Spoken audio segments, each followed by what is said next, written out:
자, 오늘 하나님의 말씀 신약 성경 요한복음 19장 30절에 있는 말씀입니다. 요한복음 19장 30절 한 절의 말씀인데요.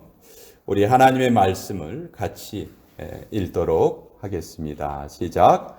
예수께서 신포도주를 받으신 후에 이르시되 다 이루었다 하시고 머리를 숙이니 영원히 떠나가시니라. 하나님의 말씀입니다. 아멘. 우리 시온 찬양단 하나님께 찬양 올릴 때 우리도 마음속으로 같이 찬양 드리도록 하겠습니다.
귀한 찬양 다시 한번 감사드립니다.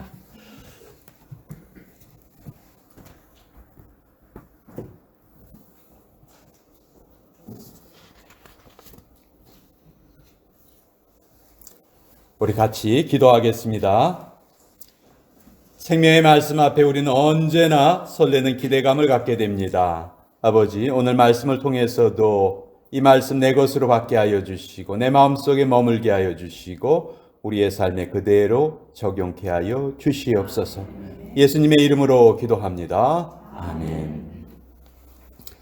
우리 지난 시간에 이어서 시간에 대해서 좀 살펴보도록 하겠습니다. 우리 지난 주일 영생에 대해서 제가 말씀드릴 때 영생은 어떤 시간의 양을 말하는 것이 아니고 주님과의 깊은 관계를 표현하는 그런 단어다 이렇게 말씀을 드렸죠. 지난주에도 말씀드렸지만 시간은 곧 우리의 생명입니다.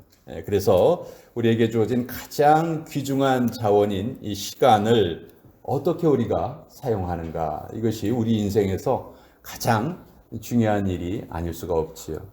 감사한 것은 우리가 이렇게 중요한 것을 우리가 예수님을 통해서 다 배울 수 있다는 것이 참 감사한 일입니다. 예수님은 이 땅에 계실 때 시간을 어떻게 사용하셨을까? 우리가 그 예수님이 시간을 사용하신 것을 보면서 좀 배우려고 해요. 그런데요, 참 놀랍게도 예수님의 시간 관리는 우리 세상 사람의 기준으로 볼 때는 정말 빵점이었어요. 엉망이었습니다. 예수님은 시간 관리를 거의 안 하신 것처럼 그렇게 보입니다. 복음서에 보면 예수님께서 주무시고 쉬셨다, 규칙적인 생활을 하셨다, 이런 기록이 전혀 없어요. 주무시더라도 어디에서 주무시냐 하면 거센 풍랑이 몰아치는 그런 흔들리는 배 안에서 주무시고요. 또 예수님께서 무슨 취미 생활을 하셨다든지 그런 기록 전혀 없습니다. 마가복음을 보면 예수님께서 아주 바쁘셨고 또 어떤 때는 식사하실 시간도 갖지 못하셨다는 것을 알게 돼요. 마가복음 6장 31절에 보면 이는 오고 가는 사람이 많아 음식 먹을 겨를도 없음이라. 또 마가복음 11장 12절에 보면 이튿날 그들이 베다니에서 나왔을 때 예수께서 시장하신지라. 그러니까 따로 식사 시간을 이렇게 정해 놓으신 게 없으셨다는 거예요. 그러니까 우리 세상 사람들의 눈으로 보면 균형 잡힌 시간 관리가 예수님께는 거의 없었어요. 자, 우리가 세상 사람들이 시간 관리에 대해서 어떻게 생각합니까? 특히 우리 주부들 입장에서 좀 생각을 해보면요. 우리가 하루를 보내면서 운동도 좀 하고, 또 가족들하고 잔란한 시간도 좀 보내고, 가사일은 좀 한 이 정도 하고, 또 쉬는 것도 좀 이 정도 하고, 적당하게 균형을 맞추면서 살아가는 것. 이것을 우리는 시간 관리다 이렇게 알고 있어요. 여러분 워라벨이라는 말 들어보셨죠? 워크하고 라이프가 밸런스를 이루면서 살자. 일과 여가를 균형 있게 살자. 그 말이에요. 그런 말이 참 유행하고 있죠. 그런데 이런 것들은요, 전부 다 세상 사람들이 추구하는 시간 관리예요. 왜냐하면 이 모든 것의 중심에 누가 있냐면 바로 내가 있기 때문에 그래요. 그런데 우리가 하나님의 백성이라면 당연히 우리가 사용하는 시간 중에서도 내가 중심이 아니고 누가 중심이 되어야 될까요? 하나님이 중심이 되셔야 되겠죠. 그래서 우리는 시간에도 청지기가 되어야 됩니다. 대개 재물에 대한 청지기 의식은 아주 강조를 많이 하는데 시간에 대해서는 별로 강조하지 않는 것 같아요. 그렇지만 시간 역시 하나님께서 우리에게 주신 선물이기 때문에 청지기의 자세로 우리는 시간을 사용해야 한다. 즉 시간이 내 것이 아니라 하나님의 것이다 하는 그런 생각으로 우리가 시간을 사용해야 한다는 것입니다. 우리가 하나님으로부터 멀어지지 않는 그런 리듬을 갖는 것이 너무 소중해요. 너무 중요해요. 예수님께서 이 땅에서 시간을 사용하실 때 원칙이 있으셨어요. 그 원칙이 뭐냐면 핵심 사명에 집중하셨다는 거예요. 예수님은 이 땅을 사실 때 자신의 핵심 사명에만 집중하시면서 사셨어요. 예수님의 사명이 뭐죠?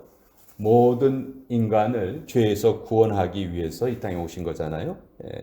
그래서 예수님께서는 그 일에만 예수님의 시간을 사용하셨다는 거죠. 예. 그리고 나머지 일들은 다 버리셨어요. 하지 않으셨어요. 여러분이 버리셨다는 게 참 중요한 말이에요. 우리 정리정돈을 잘하는 사람이 있고 또 그렇지 못한 사람이 있어요. 근데 정리정돈 잘하는 사람들의 비결이 뭔지 아세요? 잘 버리는 거예요. 잘 버리면 깨끗해져요. 정리정돈이 참 잘 돼요. 그렇죠? 그러니까 더 이상 필요하지 않은 것을 가지고 있을 필요가 없다는 것이죠. 돋보기가 왜 종이를 태울 수 있는가? 돋보기는 햇빛을 한 점에 모으죠. 한 점에 집중시키기 때문에 거기에 힘이 있는 거예요. 그래서 우리가 여러 가지 일로 우리의 삶이 분주할 때 사실 우리의 시간은 낭비되고 있고 우리의 시간이 점점 새어나가고 있다는 것입니다. 이럴 때 우리는 영적으로 앞으로 나아갈 수가 없어요. 뭔가 열심히 하기는 한 것 같은데 우리 내면 세계를 바라보면 그냥 늘 제자리입니다. 여러분 다람쥐 쳇바퀴 돈다는 말 잘 아시죠?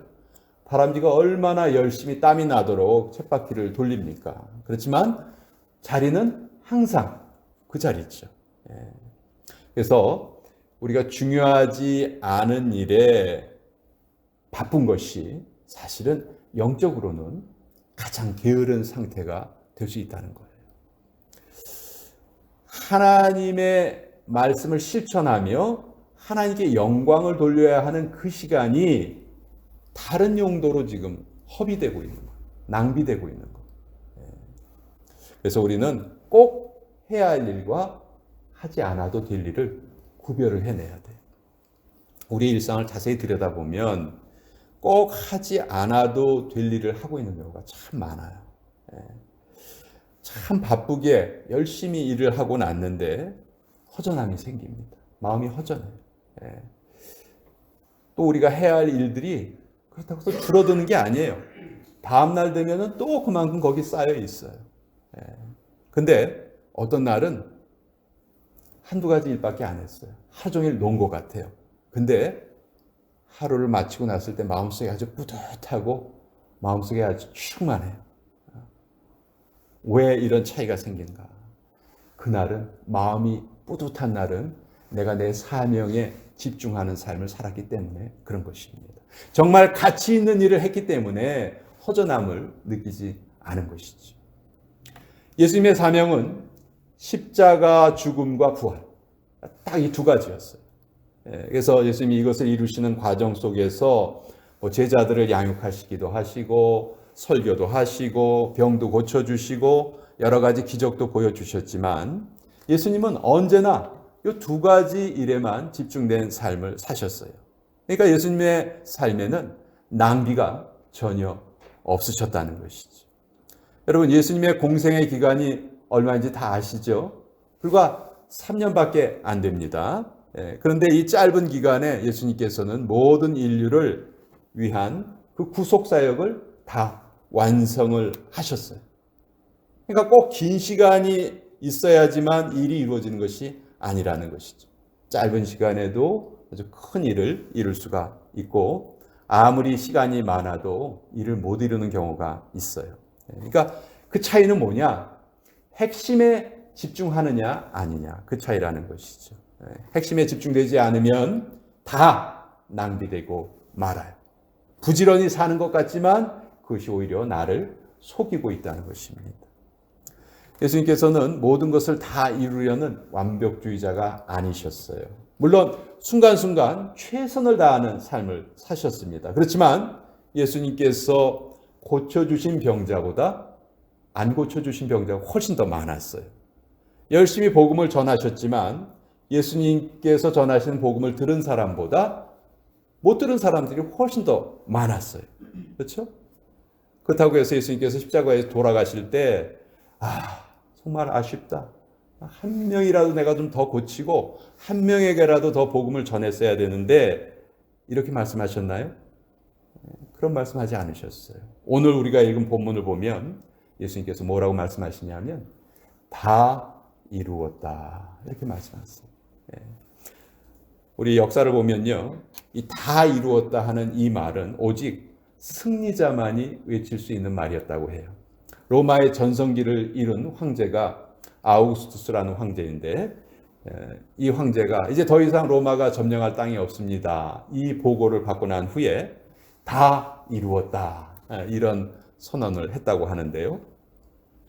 불과 33세의 나이에 황량한 언덕 위에서 가장 처참한 사형 도구인 십자가 위에서 돌아가신 예수님께서 다 이루었다, 이렇게 말씀하셨어요.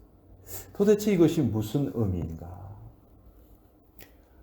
정말 내가 아직 더 살아야 되는데, 해야 할 일이 참 많이 남아있는데 너무너무 아쉽다, 이런 말씀 하지 않으셨어요.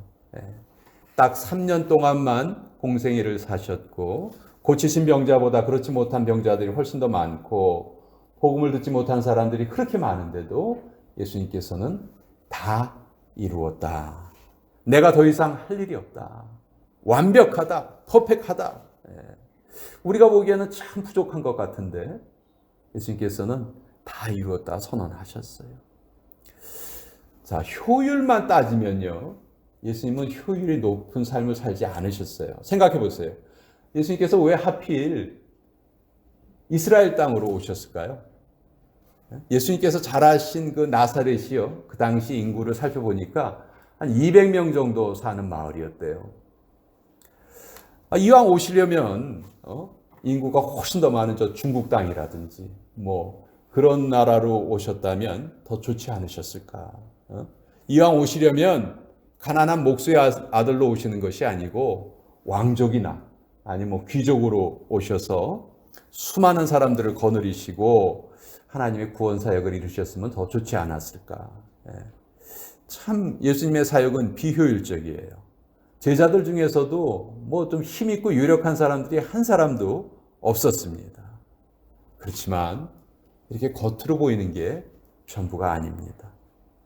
예수님의 그 하찮아 보이는 그 사역이 전 세계를 뒤집어 놓았고요. 예수님의 그 죽음 이후에 예수님을 구주로 믿는 모든 사람들의 운명을 완전히 바꿔 놓으셨어요. 하나님과 인간 사이에 있던 그 담을 예수님께서 완벽하게 다 헐어서 없애버리셨지. 왜 예수님이 이렇게 다 이루었다라고 말씀하실 수 있었을까? 십자가와 부활, 이 두 가지에만 집중된 삶을 사셨기 때문이다. 여러분 잘 생각해 보세요. 지금 나는 무엇을 쫓아가는, 무엇을 추구하는 삶을 살고 있는지, 아니면 무엇에 쫓기면서 살아가고 있는지 우리 한번 잘 생각을 해 봐야 됩니다. 내가 지금 정말 하나님이 나에게 하라고 맡겨주신 그것을 이루면서 살아가고 있는가? 아니면 그냥 매일매일 그냥 되는 대로 아무 생각 없이 그렇게 살고 있나? 우리도 이 땅을 떠날 때 참 나의 사명 참 잘 이루었다, 다 이루었다, 이렇게 말하고 우리가 이 땅을 떠날 수 있어야 하지 않을까 하는 것입니다. 그러기 위해서는요, 우리가 꼭 기억해야 되는 말이 있어요. 중요한 일은 대부분 급하지 않고요, 급한 일은 대부분 중요하지 않습니다. 이걸 우리가 꼭 기억해야 돼요. 무슨 말이냐면 급한 일보다 중요한 일을 먼저 해야 한다는 것이죠. 하나님을 섬기는 일, 하나님의 말씀을 지키는 일, 그것부터 우리 먼저 해야 한다는 것이죠. 내가 해야 할 일이 뭔가, 그것을 찾는 게 참 중요해요. 미국의 그 USA Today라는 신문이 있죠. 당신이 하나님께 딱 한 가지의 질문을 할 수 있다면 무슨 질문을 하시겠습니까? 설문조사를 했어요. 그랬더니 그 첫 번째 1위 한 질문이 뭐냐면, 하나님, 내 인생의 목적이 무엇입니까? 그것을 묻고 싶다는 거예요. 자, 우리도 내 인생의 목적이 무엇인지, 사명이 무엇인지 우린 꼭 발견해야 돼요. 그러기 위해서는 우리가 기도해야 되겠죠. 기도하면 하나님께서 그 사명을 우리에게 알려주시고 또 우리가 그것을 붙드는 삶을 살 수가 있습니다. 잘 생각해 보세요. 우리가 지금 왜 아직도 살고 있습니까? 아직 우리 젊어서 아직 살아 있습니까? 우리보다 나이가 어린 아이들도요, 세상을 떠나는 어린 아이들 참 많습니다. 근데 나는 오늘 왜 살아 있는가? 하나님께서 아직도 나에게 맡겨주신 일이 있기 때문에 그래서 우리가 살아 있는 것이죠. 여러분, 난 내 사명을 잘 모르겠어요. 그런 분들이 계시죠. 무엇보다도 여러분들의 자녀를 위해서 먼저 기도해 주세요. 그냥 그들이 이 세상에서 건강하게 해주세요. 뭐 승진하게 해주세요. 잘 살게 해주세요. 이런 기도하지 마시고요. 그들의 영혼이 잘 되기를 위해서 기도해 주세요. 그들은 하나님의 백성이 되어야 합니다. 꼭 그 구원을 얻어야 돼요. 돈을 쫓는 이 세상의 풍조와 그들은 싸워야 됩니다. 이미 그들이 구원을 얻었다면 그들 역시 하나님께서 맡겨주신 사명을 발견하고 또 그 일에 쓰임을 받아야 돼요. 그러기 위해서는 무엇보다도 부모인 나의 기도가 필요하다는 것이죠. 그래서 내가 아직 살아있다는 거예요. 우리 백악관에 관광하러 워싱턴 DC에 이렇게 관광하러 가면요, 그래서 가서 쑥 이렇게 한 바퀴 둘러보고 오면 돼요. 그렇죠? 근데 백악관에서 만약 대통령이 나를 좀 보자고 불렀다면요, 가서 그 구경하고 오는 게 아니고 가서 만나고 와야죠. 그렇죠? 왜 나를 불렀습니까? 내가 뭘 하길 원하십니까? 물어보고 그거 알고 와야 돼요. 그런데 오늘날 교회에 관광객이 너무 많은 것 같아요. 교회는 관광하기 위해서 오는 곳이 아니잖아요. 하나님이 나에게 무엇을 하라고 하시는지를 이곳에 와서 확인하는 거잖아요. 그래서 사명을 위해서 사는 사람들은요, 생명보다 사명이 더 소중해요. 사명에 집중할 때 우리의 삶이 단순해집니다. 부수적인 것들 싹 다 정리가 돼요. 여러분, 사명에 집중하세요. 이것이 하나님이 우리에게 주신 가장 귀한 자원인 시간을 가장 잘 사용하고 가치 있게 사용하고 보람 있게 사용하는 방법입니다. 기도하겠습니다. 아버지, 우리가 시간을 관리한다고 하는 것이 여러 가지 일에 시간을 적절히 배분하는 것이 아니고 가장 중요한 일에 집중하고 가장 중요한 사명을 이루면서 사는 것이라는 것을 깨닫게 해주셔서 감사합니다.